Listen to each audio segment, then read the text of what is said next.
capital expenditure towards local and constituency level development. So in all, one can see that there is quite an aggressive focus towards re-energizing the Ghanaian economy. But going forward, and with the discussion that we're going to have, we need to see what the trickle-down effect is on real estate with respect to all of these interventions that we have. In terms of macroeconomic performance, we've seen quite a big jump from what we experienced for the past 2 years. Ghana's economy has expanded for the third successive quarter. The industry sector recorded the highest growth of 11.5%. Agri has grown. Inflation, which really was one of the issues that we're battling with, has gone down. Even though we had a slight hiccup in July, overall we're hovering in the region of about 11.5% against a high of 16% at the end of 2016. And the policy rate has actually been coming down as we speak. It's actually come down from 21.5% to 20% after the Monetary Policy Committee meeting yesterday. The trade balance surplus has actually gone up as well. And one of the most important index is actually that cumulatively the exchange rate or the cedi depreciation has only been 4.4% as opposed to 9.6% last year.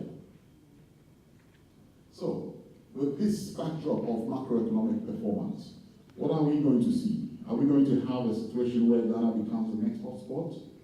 Are we going to have a trickle-down effect in the retail sector? Are we going to have rising foot counts, lower consumer good prices, rising disposable income? House sales? Has the tax break lowered house prices? Are we seeing a rising demand out of that? And I believe that some of these contributions may come from the audience, since some of our panelists were not here, but we do have quite a well-resourced audience here, so I'm sure some of the questions might even go to them. In terms of mortgage affordability, has the stable exchange rate seen any improvement at all with accessibility? Commercial space, are we seeing higher demand because of these tax breaks? Are developers able to lower their rents as a result of some of these tax breaks? Are businesses making more money? Are they more vibrant because of some of these incentives? Development costs, stable exchange rates, are we able to plan for better with import levies that have been lowered? Is it translating into lower input costs? These are some of the questions that we have to ask ourselves. So Edmund, I'll probably move to you. Government's fiscal and monetary policies, particularly with respect to the exchange rates. Are you seeing any improvement at all with respect to investor appetite going forward? I think just a little history. I think the last 2 to 3 years, there was a huge devaluation in the Ghana cedi. I mean, there was a time, we've been in the industry about 12 years. So in the 12 years, at the time we started, the rate was roughly 90 pesos to the dollar. Fast forward 12 years later, the rate is about 4.35 Ghana cedis to the dollar.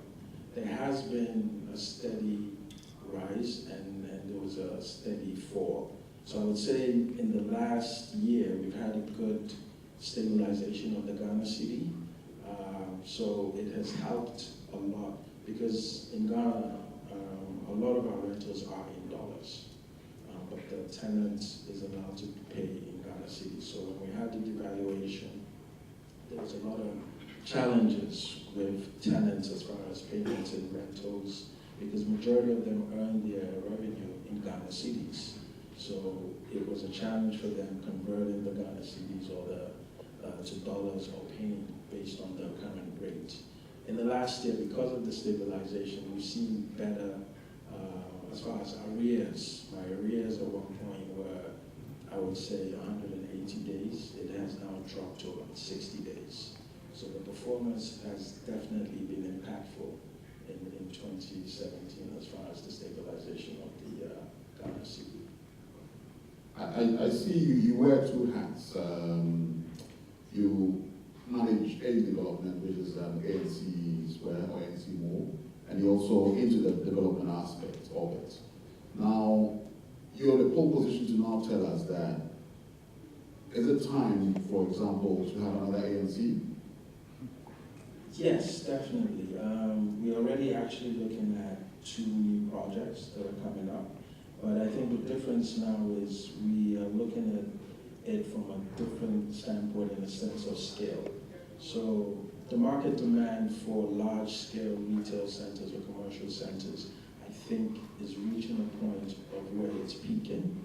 But there's still a large demand for small retail centers, small commercial centers. And I think that's where our focus is going to be. When I say small, majority of the malls that are in the market now range between 15,000 to 25,000 square meters. So there needs to be more focus on small-scale commercial centers that I would say would range anywhere from 3,000 square meters to about 7,000 square meters. I think that's where the niche is now, and that is where the market is driving towards. There is still some room for the large-scale projects, but I would, in one of the projects we're working on, it's called ANC Village. It's looking at it from a long-term perspective. So it's a 22-acre site in an area called WAPI. WAPI is about, from the central part of Accra, it's about 18 kilometers. It is the new middle-class growing sector. So the approach in that sense is, yes, even though I say it's 22 acres, it's large scale, it's using the same model we used with ANC Mall, in the sense of it's probably a 10-year project, and it's going to be scaled from phase to phase. And the strategy basically is a mixed use. Again, you don't want to put all your eggs in one sector of the business. So, and we've noticed, especially with ANC Mall, the success it has is having the diversification of retail, commercial, services in one location. So what we're doing with this one is focusing on resi, commercial, and services. But again, because it's a large-scale site, we're looking at phasing it. Another approach we're looking at from a cash flow standpoint and from an investment standpoint is with these large-scale projects, again, you have to be smart in how you approach it. So we're actually joint venturing with some resi developers. Resi is not my core competence, so it doesn't make sense to jump into an area that I'm not familiar with, but rather bring in strong resi developers to partner with and give them a sector of the project. Commercial is where our strength is, so that's the sector we will develop. And when you approach it that way, the pace of the project moves a lot faster, and you're able to accomplish what you need to accomplish. So that's the approach we're looking at for the very large-scale projects. I'm not a private equity, so we're a family-owned business, a private sector. So that's our strategy in how we're going to execute the project. The smaller scale projects, 2,005 to 7,000 square meters, those are more doable projects. So with those, we usually approach those debt and some equity investment as well. So there's definitely a lot of room for more investments, but you have to be strategic and you have to understand how the market works, especially in our environments. And I think that the focus needs to start looking away from the central, the CBDs. I think everybody's putting too much attention on the CBD, and it's just become too congested. I think there are other core dense areas that can pretty much take on small-scale commercial projects and will do very well, but it has to be approached very smartly. Okay, talking about small scale, Jonathan, you essentially manage one of the largest portfolio of retail space in Ghana, essentially with the Art Africa space that you do manage.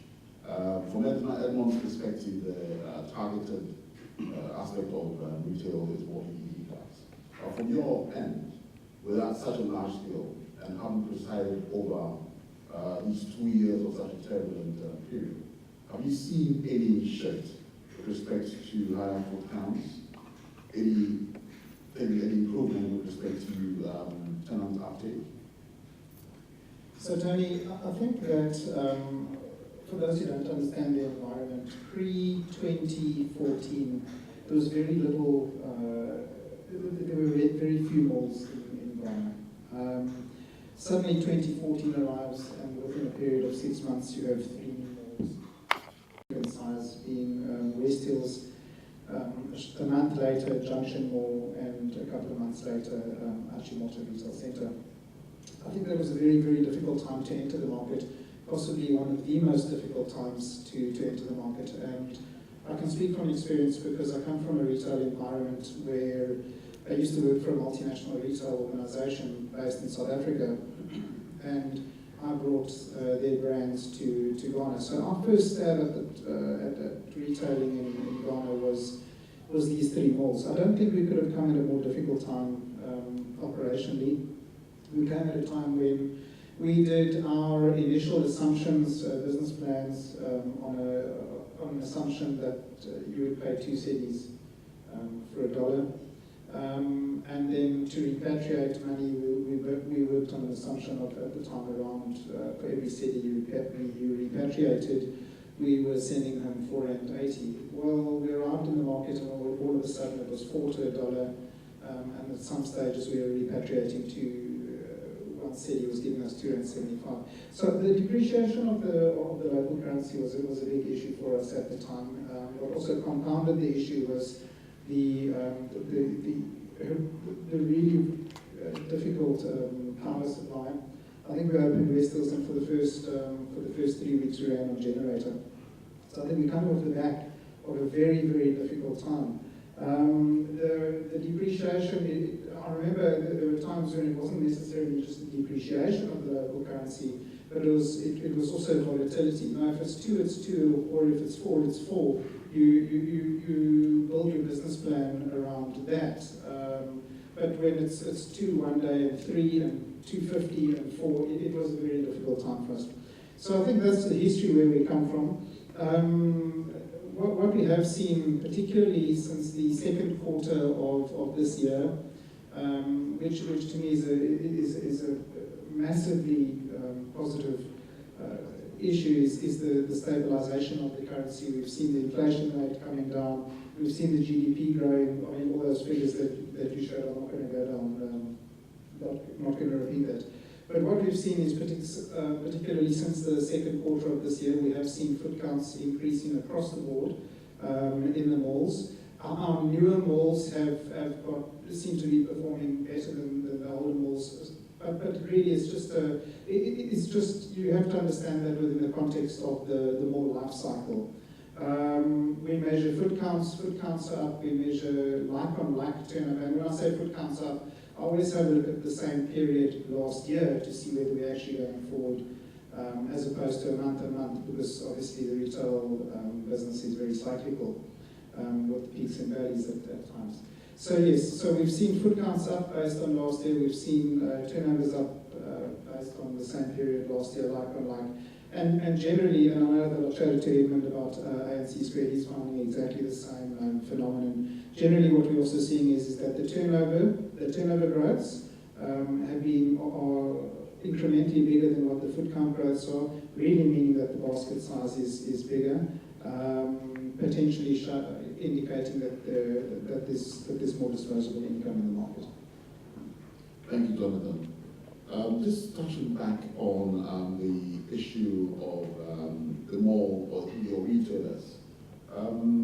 Are your retailers actually feeling any pinch at all with respect to these government incentives? So, for example, we would think that with the stabilized exchange rates and some VAT cut or some tax cut on special import levies, we'll see lower prices in the malls with respect to lower retail prices. And the thrust of the change in the VAT from 17.5 to 3%. Has that trickled down into lower consumer prices at all? Or in implementation-wise, are we getting any teething problems? Are you directing it at myself or Edmund?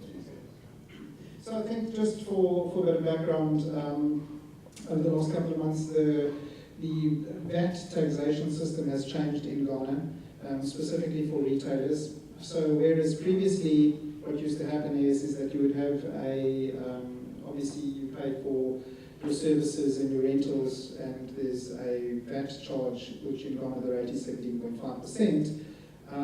That is, and you would have that 17.5% as an input cost, and obviously when consumers purchase from you, they're purchasing with a VAT rate of 17.5%, and then you're offsetting the one against the other when making a VAT submissions. That has changed. So really what it is now is that retailers still continue to pay 17.5% for services and rental as well. However, they are not able to reclaim that and offset the VAT, offset it against their VAT, because their VAT rate has changed to a flat rate of 3%. So they're paying a flat rate of 3% and they're unable to claim the 17.5%. I think what we've, in discussions with a number of our tenants, including our anchor tenants, this has become very challenging for them as they deem the 17.5% input VAT more as an expense now, and in many instances they actually have had to offset that expense through increasing their prices to maintain their margins. With my personal perspective, I'd just like to speak to commercial or the office market. As I previously said, we've had an unprecedented supply side boom, where at the moment there's about 100,000 square meters coming on board, for which there is not actually any effective demand, primarily because of affordability. We've seen rents peaking at $40 per square meter per month with respect to office space, and where we felt that was quite high when it comes to what the market actually demands in Ghana. And the trend now is such that we have a tenants market who are now dictating market terms. And it's kind of a difficult, or we had quite a difficult market behind us.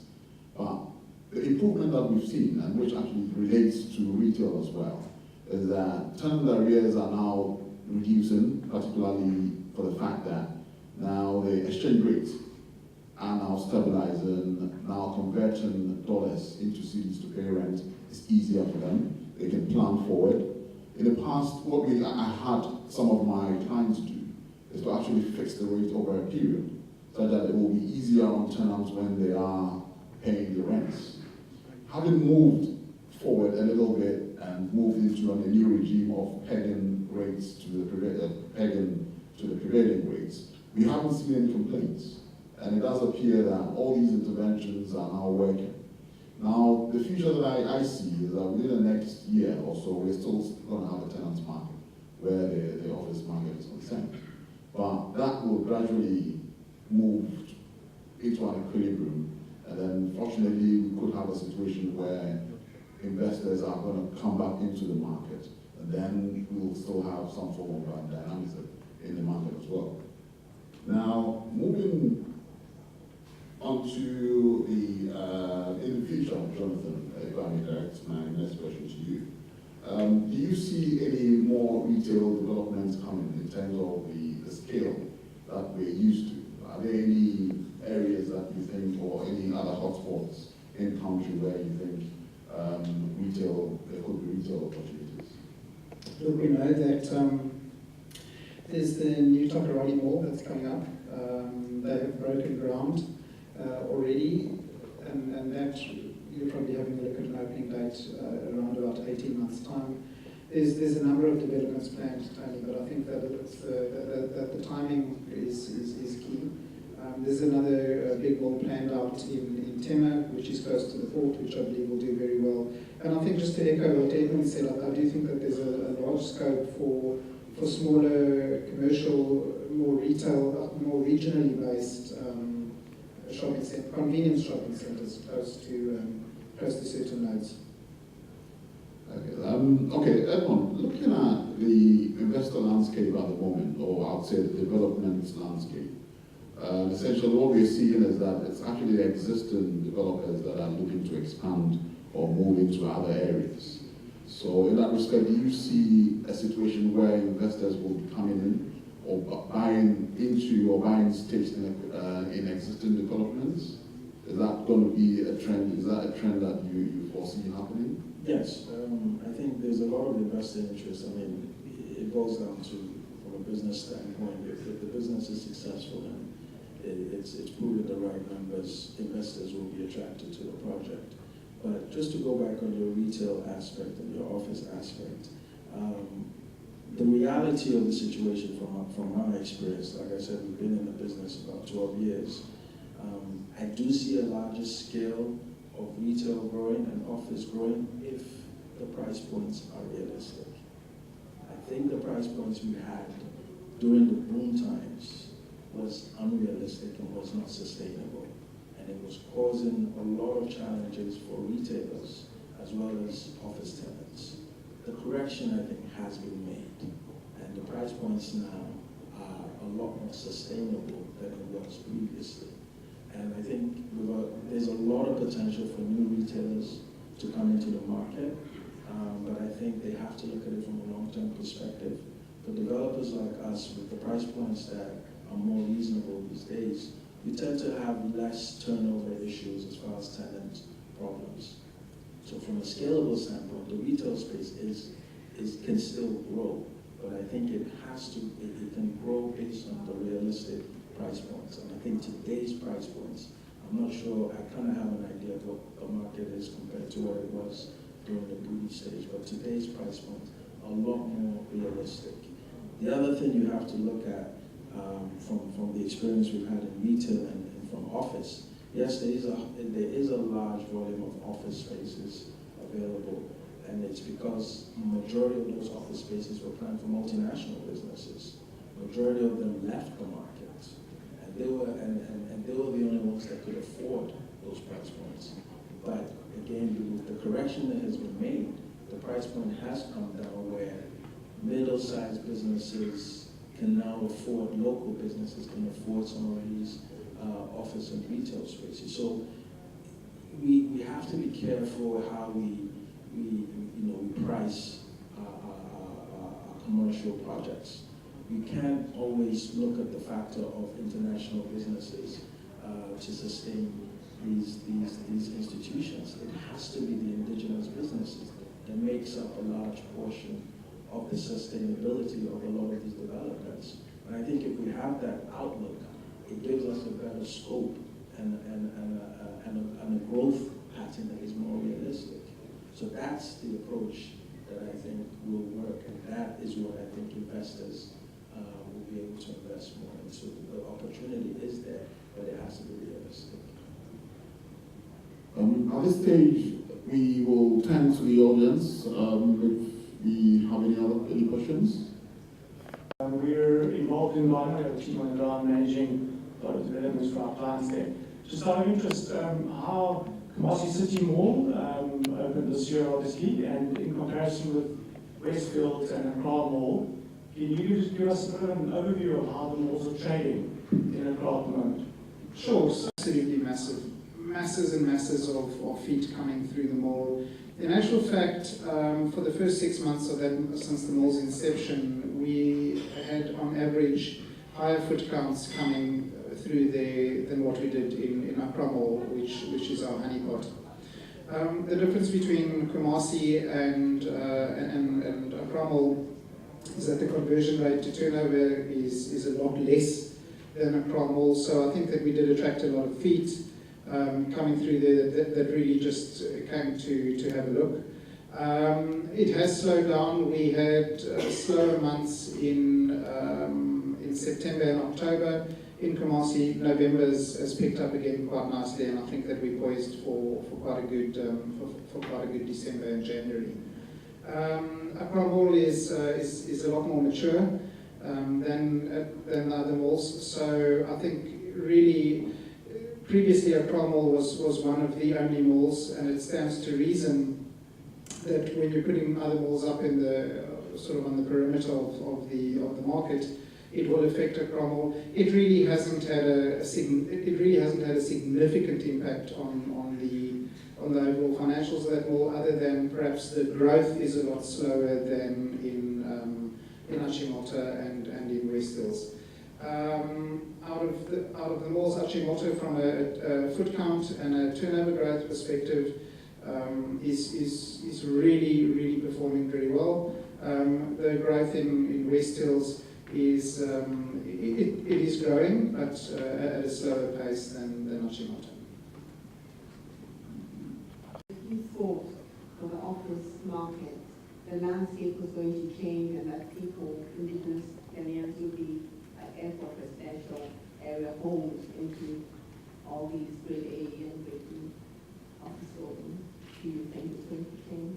Yes, I think the amount of office space vacancies that are there now is opening an opportunity for service offices, because the biggest area of need is for small and mid-sized businesses. They would love to be in the airport city locations, but they can't afford those spaces. So I think there's a huge opportunity for service offices. And I think we've seen this internationally. When there's a huge demand, that's when an opportunity for service offices come in, because their focus is focusing on small and mid-sized businesses, sharing the facilities. The problem, apart from rents, the biggest cost in a lot of the tenants is energy. Because the difference is with commercial projects, our rates are much higher than the standard residential. So energy is a huge cost. So for us, some of the things we're looking at doing is applying solar to help tenants reduce their costs from an energy standpoint, because rent is already a huge cost for them, and energy is another factor. So I think with service offices being introduced, at the end of the day, the spaces are sitting there. So the opportunity to create smaller spaces, because the majority of developers, we don't want to cut up those spaces. It's going to cost us more money. So if there are services that provide these solutions, and this is their business, I think they'll be a lot more successful, because the market is ripe for mid-sized and small businesses, and a lot of these spaces can be taken up by these type of companies. So I think there is an opportunity there. Just to add to what Edmund has just said to us, in my opinion, Black Lion, we are an advisory firm in Dakar, Senegal, and basically in Dakar today we are close to where Accra was about 10 years ago. So before oil was discovered, and once oil was discovered, but before exploitation. So basically what I wanted to know is what lessons can you give us in Dakar about the construction boom without maybe valuing what the demand is, so as to avoid overconstruction? Do you have any advice for us in Dakar? If you were to go back 10 years, what would you do differently? I'll answer that. I'm looking at the West and trying to take those templates and bring them into our environment. It doesn't work. Our environment is totally different. We don't have the infrastructure they do in those environments. So the first step is to look at the design and make sure that design fits the environment you're in. What has made our project successful is we did look at the design. We did not design with air-conditioned all the spaces. All my general area spaces are naturally ventilated because we're in a tropical environment. Why am I going to air condition all of that air? It doesn't make any sense. Then we have power issues. Power is a huge problem. The cost of power is so expensive. So why am I going to design and air condition the whole place? So these are some of the things you need to do from the beginning when you're doing your master plan, if it's a large-scale project, but design to fit your environment and know the challenges you have in your environment. And I think when you start with that approach, you end up having a more successful product at the end of the day. And that is what has kept our project sustainable for the past 12 years. So that's my advice. And what about avoiding overbuilding? Because I know it's an issue when everybody's merry and everybody's building, and all of a sudden the bottom drops, and people are left with all this inventory and they have to reimburse the bank. So what advice would you give to a developer in the same situation? Not just to fall in that trap of just launching projects, but it's not actual studies.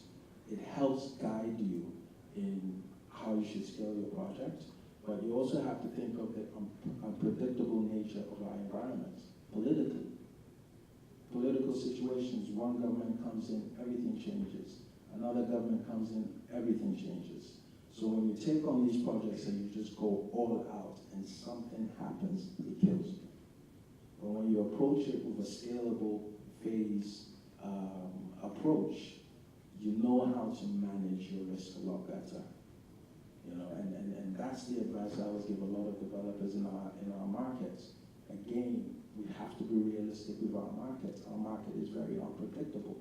So you can't chew it so large and rather just take the approach of phasing it out. And actually, when you phase it out, you actually tend to understand the market a lot better and can massage it to make sure it fits the core need. So that's the approach I would take as a developer.